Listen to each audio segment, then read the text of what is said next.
বিতর্কের মুখে পদত্যাগ করেছেন ব্রিটিশ মন্ত্রী টিউলিপ সিদ্দিক। মঙ্গলবার সিটি মিনিস্টারের দায়িত্ব ছেড়েছেন তিনি। এ সংক্রান্ত যুক্তরাজ্যের প্রধানমন্ত্রীর কাছে লেখা চিঠিতে টিউলিপ লেখেন, মন্ত্রিত্বের কোনো কোড লঙ্ঘন করেননি তিনি। তবে তার পদে থাকায় সরকারের কাজ বিঘ্ন হওয়ায় পদত্যাগের সিদ্ধান্ত নিয়েছেন। দ্য গার্ডিয়ান জানায়, ক্ষমতাচ্যুত প্রধানমন্ত্রী শেখ হাসিনার সঙ্গে আর্থিক সম্পর্কের বিষয়ে বারবার প্রশ্ন ওঠায় মন্ত্রীর পদ ছেড়েছেন টিউলিপ সিদ্দিক। তার বিরুদ্ধে ব্রিটেন এবং বাংলাদেশে দুর্নীতিতে সংশ্লিষ্টতার অভিযোগ উঠেছে। একদিকে বাংলাদেশের সাবেক প্রধানমন্ত্রী শেখ হাসিনার ঘনিষ্ঠ এক ব্যক্তির কাছ থেকে বিনামূল্যে ফ্ল্যাট গ্রহণের অভিযোগে ব্রিটেনে তাকে নিয়ে আলোচনা শুরু হয়েছে।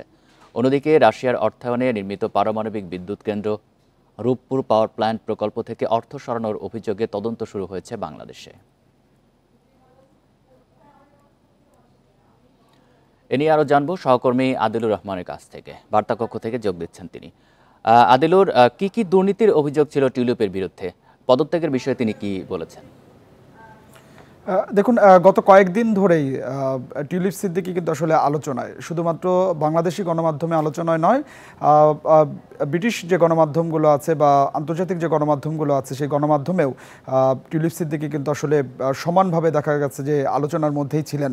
তার কারণ হচ্ছে টিউলিপ সিদ্দিকী যেহেতু আসলে ব্রিটিশ একজন মন্ত্রী এবং তিনি সিটি মিনিস্টারের দায়িত্ব পালন করছিলেন, এবং তার বিরুদ্ধে যখন আসলে অভিযোগ ওঠে, এই অভিযোগটি আসলে যখন বাংলাদেশের দুর্নীতি নিয়ে, সেক্ষেত্রে কিন্তু আসলে নানা ধরনের আলোচনার মধ্যে থাকবেন, এটি স্বাভাবিক। এবং সেই আলোচনার মধ্যেই মঙ্গলবার তিনি পদত্যাগ পত্র জমা দিলেন প্রধানমন্ত্রী কাছে।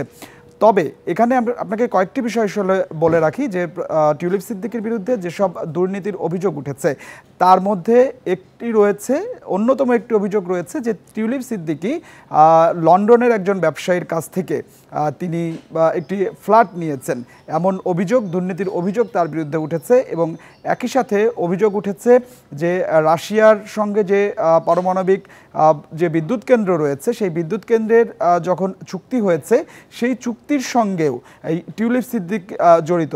আপনাকে বলে রাখি যে এই কিছুদিন আগেও এই ধরনের টিউলিপ সিদ্দিকী যখন রাশিয়াতে সাবেক প্রধানমন্ত্রী শেখ হাসিনা এবং তার সরকারের যারা ঊর্ধ্বতনরা ছিলেন, যখন আসলে রাশিয়াতে একটি চুক্তি স্বাক্ষরিত হয়েছিল, ঠিক সেই সময় টিউলিপ সিদ্দিকীও সেখানে ছিলেন, এমন ছবিও কিন্তু আসলে গণমাধ্যমে প্রকাশ পেয়েছে।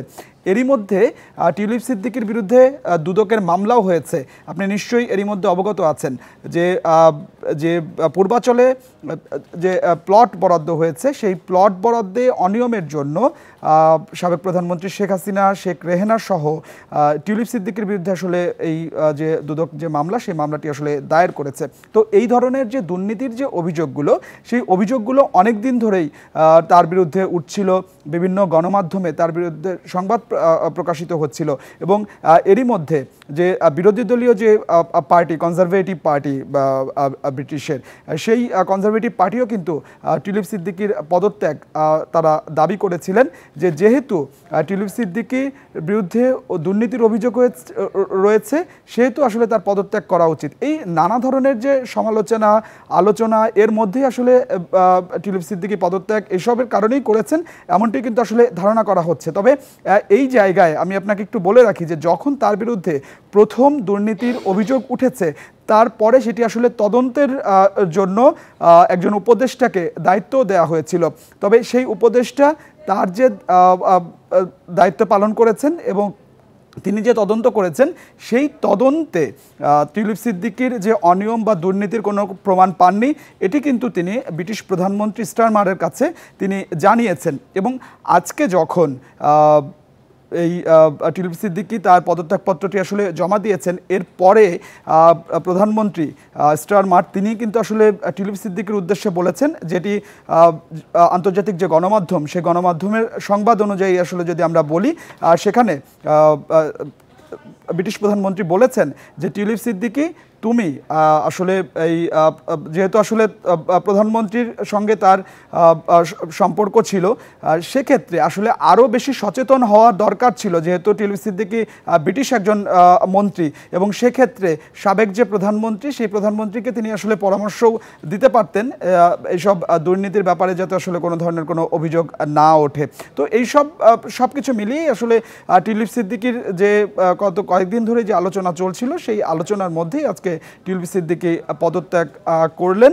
এবং টিউলিপ সিদ্দিকীর এই পদত্যাগের মধ্য দিয়ে তিনি আসলে যেটি বলেছেন যে এই যে নানা ধরনের সংবাদ প্রকাশিত হচ্ছিল, আলোচনা হচ্ছিল, এতে আসলে তার কাজ বিঘ্নিত হচ্ছিল। এ কারণেই তিনি তার পদত্যাগপত্রটি আসলে জমা দিয়েছেন। যদিও এর মধ্যে যে সরকারের পক্ষ থেকে যে তদন্ত করা হয়েছে, সেখানে টিউলিপ সিদ্দিকীর বিরুদ্ধে কোনো অভিযোগ প্রমাণিত হয়নি, আর সেটি ব্রিটিশ প্রধানমন্ত্রীর কাছে জানিয়েছিলেন যে উপদেষ্টা এই তদন্তটি আসলে করছিলেন। বার্তাকক্ষ থেকে জানাচ্ছেন সহকর্মী আদিলুর রহমান।